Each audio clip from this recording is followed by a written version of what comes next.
اللہ کو راضی کر لو۔ مسلمان ہونا بہت بڑی دولت ہے۔ میں 6 بر اعظم پھرا ہوں، دنیا کے بادشاہوں سے ملا ہوں، مالدار فقیروں سے ملا ہوں، جنہیں اللہ کا نہیں پتہ ان سے زیادہ درد مند انسان دنیا میں کوئی نہیں۔ جنہوں نے اللہ کو بھلا دیا ان سے زیادہ دکھی انسان کوئی نہیں۔ جنہوں نے اللہ کو بھلا دیا ان سے زیادہ ناکام انسان کوئی نہیں۔ اللہ کو پا لینے والا کبھی نہ ہارا اور اللہ کو کھو دینے والا کبھی نہ جیتا۔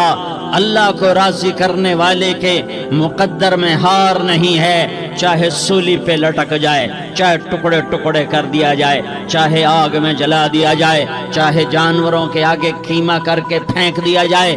جس نے اللہ کو پا لیا وہ کبھی نہ ہارا، اس نے کچھ نہ کھویا، اس نے سب کچھ پایا۔ اور جس نے اللہ کو کھو دیا اس نے سب کچھ کھو دیا، سب کچھ لٹ گیا۔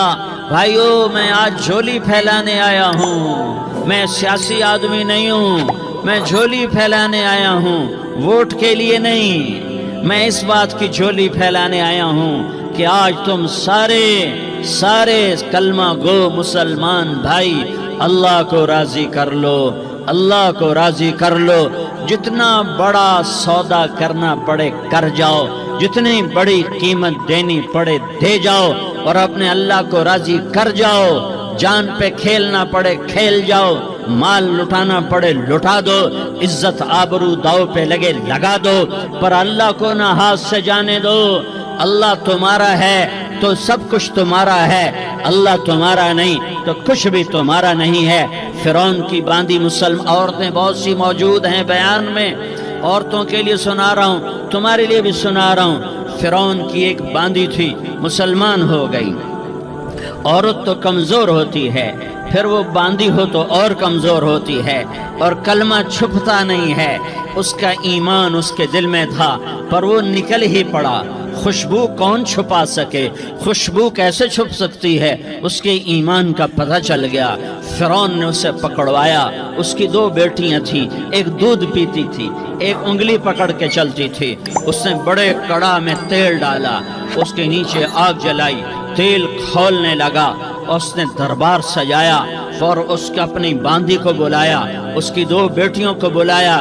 یہ مائیں سن رہی ہیں کہ ماں اولاد کے لیے کیا کچھ کر گزرتی ہے، کیا کچھ کر گزرتی ہے۔ ممتا سے تاریخ بھری پڑی ہے، اور اللہ نے بھی جو اپنی محبت کو تشبیہ دی ہے کہ میں اپنے بندوں سے محبت کرتا ہوں، تو باپ کی محبت سے تشبیہ نہیں دی۔ اللہ نے کہا میں ماں سے 70 گنا زیادہ پیار کرتا ہوں۔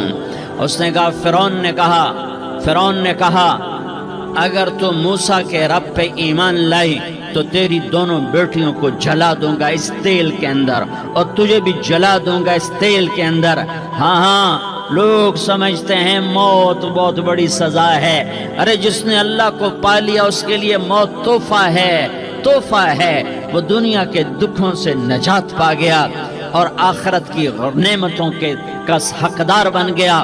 تو فرعون کی باندھی نے کہا فرعون یہ تو میری 2 ہیں، اگر میرے پاس اور ہوتی، میرے پاس 100 ہوتی تو میں 100 بھی اللہ کے نام پہ قربان کر دیتی۔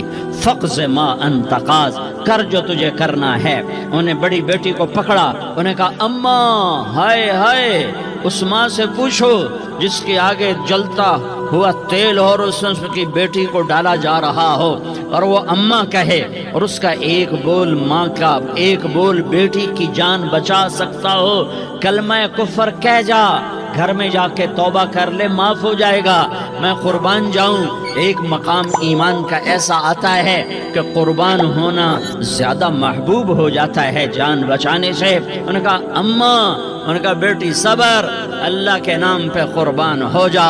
ادھر آ ستمگر ہنر آزمائیں تو تیر آزما، ہم جگر آزمائیں اہ نہ کر لبوں کو سی، عشق ہے دل لگی نہیں، سینے پہ تیر کھائے جا، آگے قدم بڑھائے جا، یا زبان حال سے کہہ دے کہ ہاں ستائے جا۔ ہاں عشق کی آگ ایسے ہی بھڑکتی ہے، شمع ایسے ہی فروزاں ہوتی ہیں، یہ کمکمے تو بجھ جاتے ہیں، لیکن یہ ایمان والے جو شمع جلا گئے یہ آج تک روشن ہیں، جن کی روشنی میں چلنے والوں کو راستہ مل رہا ہے۔ انہیں بڑی بچی کو پکڑا، ٹانگوں سے پکڑ کے یوں ڈالا، وہ ہائے کرتی گئی اور وہ چٹک گئی اور وہ جل گئی اور وہ بھن گئی مچھلی کی طرح، تلی گئی مچھلی کی طرح۔ ماں ہے، اس کا کلیجہ پھٹ گیا، لیکن آنکھوں سے آنسو کا ایک قطرہ نہیں نکلا۔ صبر دیکھنا ہو تو اسے دیکھو، صبر پڑھنے سے نہیں آتا، اسے دیکھو، اسے دیکھو۔ ایک قطرہ نہیں نکلا تو اس نے کلیجہ پھٹ گیا، تو اللہ نے ماں کی آنکھوں سے پردہ ہٹایا اور اس نے دیکھا اپنی بیٹی کی روح کو نکلتے ہوئے۔ بیٹی کہہ رہی اماں صبر کرو، ابھی جنت میں اکٹھے ہو جائیں گے۔ پھر انہیں چھوٹی بچی کو پکڑا، دودھ پیتی، جسے پتہ بھی نہیں میرے ساتھ کیا ہونے والا ہے، اس کی تو آہ بھی نہ نکل سکی، اور اسے انہوں نے تیل میں ڈال دیا اور وہ جل کے کوئلہ ہو گئی۔ ماں کی آنکھوں سے پردہ ہٹایا، اللہ نے ماں نے بچی کی روح کو نکلتے دیکھا، کہا اماں صبر صبر، ابھی اکٹھے ہو جائیں گے۔ پھر جب اس کو پکڑنے لگے تو اس نے کہا فرعون میری ایک خواہش پوری کرو گے؟ کہا کیا؟ کہا جب مجھے بھی جلا دو تو مجھے اور میری بیٹی کی ہڈیاں باہر نہ پھینکنا، ہمیں کٹھے کہیں دفن کر دینا، کٹھے کہیں دبا دینا۔ فرعون نے کہا ہاں تمہاری یہ خواہش پوری کر دی جائے گی۔ ہاں دنیا میں اللہ فرعونوں کو مہلت دیتا چلا آیا، لیکن فرعونوں کو مار کے دکھایا، نمرودوں کو مہلت دیتا چلا آیا، پھر نمرودوں کو مار کے دکھایا، قارونوں کو مہلت دی، پھر قارونوں کو مار کے دکھایا، پھر جنت اور جہنم کا نظام بنایا۔ پھر ایک دن مجھے بھی کھڑا کرے گا اور تمہیں بھی کھڑا کرے گا، پھر ایک طبقہ جنت کا حقدار بنے گا، ایک طبقہ آگ کا حقدار بنے گا۔ پھینک دیا، جل گئی، ہڈیاں نکل آئیں، انہیں ہڈیوں کو اٹھا کر زمین میں دبا دیا۔ 2000 سال گزر گئے، میرا نبی دنیا میں موسیٰ علیہ السلام کے 2000 سال بعد آتے ہیں اور آپ معراج پہ چلتے ہیں۔ جب آپ بیت المقدس سے معراج کو اٹھے تو آپ کو زمین سے جنت کی خوشبو آئی، تو آپ نے ارشاد فرمایا جبریل میں جنت کی خوشبو سونگھ رہا ہوں، یہ کہاں سے آ رہی ہے؟ تو آپ نے جبریل نے عرض کی یا رسول اللہ فرعون کی باندی اپنی بیٹیوں کے ساتھ، اپنی ہڈیوں کے ساتھ جس جگہ پر دفن ہے، جس دن اسے دفن کیا گیا تھا اس دن سے آج تک یہ خوشبو آ رہی ہے، اور یہ قیامت تک خوشبودار رہے گا۔ یہ زمین کا ٹکڑا کہ یہاں وہ دفن ہے جس نے اللہ کے ساتھ سودا کر لیا۔ اللہ سے سودا کر لو، اللہ سے سودا کر لو۔ یہ سودا حسین نے کیا اللہ کے ساتھ، ایک سودا یزید نے کیا، اس نے خون بہایا، اس نے ظلم کیا۔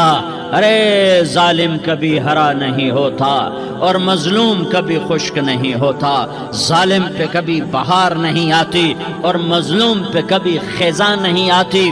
اللہ ظالم کو مہلت ضرور دیتا ہے، لیکن ایک دن ہے جب اللہ جنت کو سجائے گا اور جہنم کو بھڑکائے گا اور ترازو کو لٹکائے گا اور پل صراط کو قائم کرے گا اور اپنے عرش کو لائے گا اور خود فرشتوں کو بلائے گا، پھر طارق جمیل کو قبر سے اٹھائے گا، سردار عزیر کو قبر سے اٹھائے گا، زید عمر بکر کو قبر سے اٹھائے گا، پھر مجھ سے سوال کرے گا میں نے تمہیں دنیا میں عزت دی، مال دیا، بتا آج میرے لیے کیا کر کے لایا ہے؟ بولو آج کیا کر کے لائے ہو؟ یا اللہ کی قیامت سے ٹکر لے جاؤ، یا اللہ کی جہنم کو پانی سے بجھا دو، یا اللہ کی جنت کو آگ لگا دو، یا قبر میں جانے سے انکار کر دو، یا موت سے لڑنے کی طاقت دکھا دو، یا یہ طرز زندگی چھوڑو جس نے ہمیں ہلاک کر دیا، اللہ کے سامنے رسوا کر دیا۔ موت ہے، جنت ہے، جہنم ہے، آخرت ہے، اللہ ہے، رسالت ہے، محمد مصطفیٰ کی ہستی ہے جو تمہارے لیے پس گیا، لٹ گیا، دان توڑوائے، خون ہوا، جاؤ جاؤ چلو میرے ساتھ، میں تمہیں طائف کے پہاڑوں میں لے جاؤں اور میں تمہیں وہاں کھڑ کے سوال کروں، کاش طائف کے پہاڑوں کی زبان ہوتی تو وہ سب سے پہلے ہمیں تمہیں لان تان کرتا۔ ارے تمہیں شرم نہ آئی کہ تمہارا نبی تمہارے لیے خون و خون ہو گیا؟ اس کے 2 دفعہ آسمان کے فرشتے روئے ہیں، 2 دفعہ 2 دفعہ 2 دفعہ 2 دفعہ آسمان کے فرشتے روئے ہیں۔ ایک 4000 سال پہلے جب ابراہیم بوڑھا باپ 96 سال کی عمر اور 6 سال کا بچہ، اور حکم دیا جا رہا ہے دشمن کے گلے پہ چھری چلانا تو بڑا آسان ہے کہ انسان جب وحشی بن جاتا ہے، جانور بن جاتا ہے، سانپ بن جاتا ہے تو اسے ڈسنے میں کوئی آر نہیں ہوتا، اسے کاٹنے میں کوئی آر نہیں ہوتا، لیکن سامنے تو اسماعیل کھڑا ہے، 86 سال کی عمر میں بیٹا ملا اور باپ 92-94 سال کا بوڑھا ہو گیا، اور میرا رب کہتا ہے ابراہیم اسماعیل کی گردن پہ چھری چلا دے، میں دیکھنا چاہتا ہوں تو میرا ہے یا اسماعیل کا ہے، تیرے دل میں ہوں یا اسماعیل ہے؟ کہ میرے رب ہزاروں اسماعیل تجھ پہ قربان کر دوں۔ چھری اٹھائی، فلسطین سے چلے اور پہنچے مکہ مکرمہ، بیوی سے کہا بچے کو تیار کرا دو، سیر کرانے لے جا رہا ہوں، بچے کو تیار کرایا۔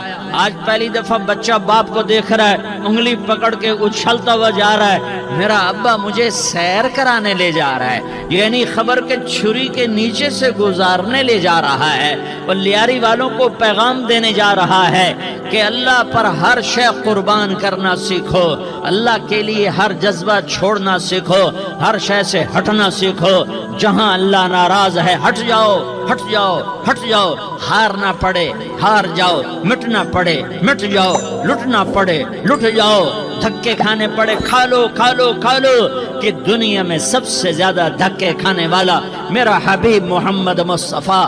مجھے لیاری کا کوئی گھر دکھاؤ جہاں غریب نے پیٹ پہ پتھر باندھا ہو، آؤ میں تمہیں دکھاتا ہوں۔ میرا نبی مسجد نبوی میں بیٹھا ہوا ہے اور ایک صحابی آتا ہے اور آ کر یوں کپڑا اٹھاتا ہے، کہتا یا رسول اللہ ادھر دیکھو، میں نے پیٹ پہ پتھر باندھا ہوا ہے، بھوک کی وجہ سے میں سیدھا نہیں ہو پا رہا۔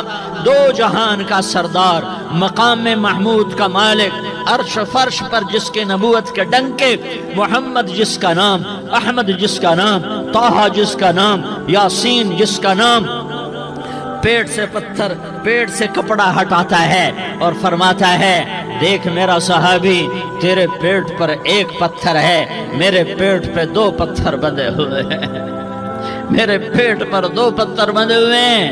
ہاں ہاں، ابراہیم نے چھری نکالی، بیٹا تیرے ذبح کرنے کا حکم ہو چکا ہے۔ بیٹا کہتا ابا جلدی کر، دیر کیوں کرتا ہے؟ ہاں ہاں، کہانی سنانی ہے لیاری والوں کو، ایسی اولاد بناؤ، ایسے باپ بنو، اللہ کے امر پر یوں قربان ہونا سیکھو۔ اور اب معصوم بچے کو حیران ہو کر ابراہیم دیکھتا ہے، بیٹا تجھے پتہ ہے میں کیا کہہ رہا ہوں؟ کہاں پتہ ہے، آپ کہہ رہے ہیں میں ذبح کروں گا تو میں مر جاؤں گا، میں مر جاؤں گا تو مجھے آپ کی جگہ اللہ ملے گا، اللہ آپ سے بہتر ہے، مجھے دنیا کی جگہ جنت ملے گی، جنت دنیا سے بہتر ہے۔ پھر معصوم بچے کو ماں یاد آ جاتی ہے، پھر کہتا ہاں مجھے اپنی ماں کا غم ضرور ہے، اسے بڑا صدمہ ہوگا میرے مرنے کا۔ تو اپنا گریبان کھولا اور کرتا اتارا، کہا ابا میں جب مر جاؤں تو یہ کرتا سنبھال لو، یہ میری ماں کو دے دینا، یہ میری نشانی اس کے پاس رہے گی، جب کبھی میں یاد آؤں گا میرا کرتا دیکھ لیا کرے گی، اور تو اپنے کرتے میں مجھے کفن دے کر ادھر ہی دبا دینا، مجھے ادھر مکے نہ لے جانا کہ میری میت کو دیکھ کر میری ماں کو بڑا دکھ ہوگا، مجھے ادھر دبا دینا۔ ابا میرے ہاتھ باندھ دے، میرے پاؤں باندھ دے، اور لیاری والوں کو پیغام دے دو کہ اللہ پہ یوں قربان ہوا جاتا ہے۔ تم پیسے پہ لڑے، تم منصب پر لڑے، تم عہدوں پر لڑے، تم ایک دوسرے کے خون کے پیاسے ہوئے، کیا موت مر گئی ہے تمہارے لیے؟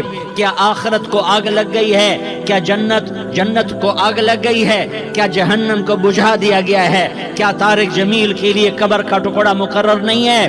کیا اس کی جان کے نکلنے کا وقت مقرر نہیں ہے؟ کیا منکر نکیر میرے پاس آنے والے نہیں ہیں، تمہارے پاس آنے والے نہیں ہیں؟ 96 سال کا بوڑھا باپ بیٹے کے ہاتھ باندھ رہا ہے کسائی کی طرح، جسے بکرے کے ہاتھ پاؤں باندھ رہا ہے۔ پھر بیٹے نے کہا ابا مجھے الٹا لٹانا، سیدھا نہ لٹانا، کہیں تیری نظر پڑے اور تیرا ہاتھ کانپ جائے اور حکم ٹوٹ جائے، مجھے الٹا لٹا دے۔ وَتَلَّهُ لِلْجَبِينِ، الٹا لٹایا اور اپنا گوڈا ان کی کمر پہ رکھا اور ایسے ان کے سر کے بال پکڑ کر یوں سر اٹھایا، چھری کو نیچے سے گزارنے کے لیے، ایک ہاتھ میں سر کے بال، ایک ہاتھ میں چھری، گوڈا اس کی کمر پر، اور یوں آسمان کو دیکھا۔ ہائے ہائے، کائنات ہل گئی، ابراہیم کی نظر آسمانوں پر گئی کیا؟ فرشتوں میں ہلچل مچ گئی۔ فرشتوں کو کیا خبر کہ آگے کیا ہونے والا ہے؟ کہنے لگے یا اللہ، کیا تو مجھ سے ناراض ہو گیا ہے کہ اسماعیل کی محبت نے میرے دل میں جگہ پکڑ لی ہے؟ یہ لے تیرے نام پہ قربان کرتا ہوں، ناراض نہ ہونا، تجھ پر ہر شے فدا ہے، ہر شے قربان ہے، یہی لا الہ الا اللہ کا مطلب ہے۔ چھری چلائی، جب یہ کہا یا اللہ میں تیرے نام پہ اسماعیل کو قربان کرتا ہوں، 7 آسمان کے فرشتے زارو زار روئے کہ فرشتوں کو نہیں پتا آگے کیا ہونے والا ہے۔ دوسری دفعہ 4000 سال بعد یہ طائف کی وادی ہے اور یہ محمد بن عبداللہ ہے اور یہ بھاگ رہے ہیں اور پیچھے پتھر پڑ رہے ہیں، اور وہ بھاگ کے پیچھے پتھر پڑ رہے ہیں، پھر آپ گرتے ہیں، پھر اٹھ کے بھاگتے ہیں، پھر پتھر پڑتے ہیں، پھر آپ گرتے ہیں، پھر اٹھ کے بھاگتے ہیں، پھر پتھر پڑتے ہیں، پھر آپ بے ہوش ہوتے ہیں، زید بن حارثہ اٹھاتے ہیں، باغ میں پناہ لیتے ہیں، پھر آپ کو ہوش آتا ہے، پھر آپ اللہ کی بارگاہ میں دعا کرتے ہیں۔ اس دعا کو سن کر 7 آسمان کے فرشتے زارو زار روئے کہ یا اللہ آج میرا تجھ سے گلہ کرنے کو جی چاہ رہا ہے۔ اشکو الیک ضعف قوتی وقلت حیلتی وہوانی علی الناس، میرے رب آج میں تجھ سے گلہ کرتا ہوں، تو نے مجھے کن لوگوں کے حوالے کر دیا جنہوں نے مار مار پتھر مجھے لہو لہان کر دیا۔ اللہ کی غیرت، اللہ کا غضب حرکت میں آیا، اب فرشتہ اترا۔ ہاں یا تو میں کیا کہوں، دیکھو اپنے نبی کا معاف کرنا، دیکھو اپنے نبی کا معاف کرنا، دیکھو یہاں تو بیٹا ماں کو معاف کرنے کے لیے تیار نہیں، بھائی کو معاف کرنے کے لیے تیار نہیں۔ فرشتہ پہاڑوں کا آ گیا، یا رسول اللہ اگر آپ اجازت دیں تو ہم دونوں پہاڑوں کے اندر ان کو چکی کے پاٹ کی طرح مسل کے پیس کے کیما بنا دیں اور ان کو ختم کر دیں۔ تو میرے نبی نے فرمایا نہیں، مجھے امید ہے اگر انہوں نے کلمہ نہیں پڑھا تو ان کی نسلوں میں کوئی کلمہ پڑھنے والا آئے گا۔ میں نے معاف کیا ہے، اللہ کو پا لیا، سب کچھ پا لیا، اللہ کو کھو دیا، سب کچھ کھو دیا۔ یہ لا الہ الا اللہ کا پیغام ہے، یہ لا الہ الا اللہ کا پیغام ہے، یہ لا الہ الا اللہ کا پیغام ہے کہ مرنے سے پہلے اللہ کو راضی کر جاؤ۔ ہاں حسین نے اللہ کو راضی کیا، یزید نے حکومت کو راضی کیا، اس نے حکومت پالی، وہ حکمران بنا، اس کے خاندان نے حکومت کی اور حکومت اس کی باندھی بنی، اور حسین نے جان دے کر نیزے پہ سر چڑھا دیا۔ کائنات کا افضل ترین خون ایسے پانی کی طرح سستا ہو کے زمین پر بہا۔ ظالم مظلوم کی کہانی کوئی نئی نہیں ہے، پرانی ہے، لیکن میں فقیر کی بات یاد رکھنا، مظلوم کبھی ناکام نہیں ہوتا اور ظالم کبھی کامیاب نہیں ہوتا۔ مظلوم بن جاؤ حسین کے ساتھی بن جاؤ گے، ظالم بنو گے تو یزید کے ساتھی بنو گے۔ محرم میں کیا سارا سال یزید پہ لعنت پڑتی ہے، لیکن ظلم کرنے والا یاد رکھ لے کہ یزید کے ساتھ کھڑا کیا جائے گا۔ یزید کے ساتھ کھڑا ہونا کون پسند کرے گا؟ مظلوم بن جاؤ، آل رسول ذبح ہو رہے ہیں، حسین ذبح ہو رہا۔ کون حسین؟ میرے نبی کا لاڈلا حسین۔ کون حسین؟ میرے نبی کا نواسا حسین۔ کون حسین؟ جس کے ہونٹوں پہ بوسے دیے، جس کے ماتھے کو چوما، جس کی آنکھوں کو چوما، جس کے سینے کو چوما، جس کے ہاتھوں کو چوما۔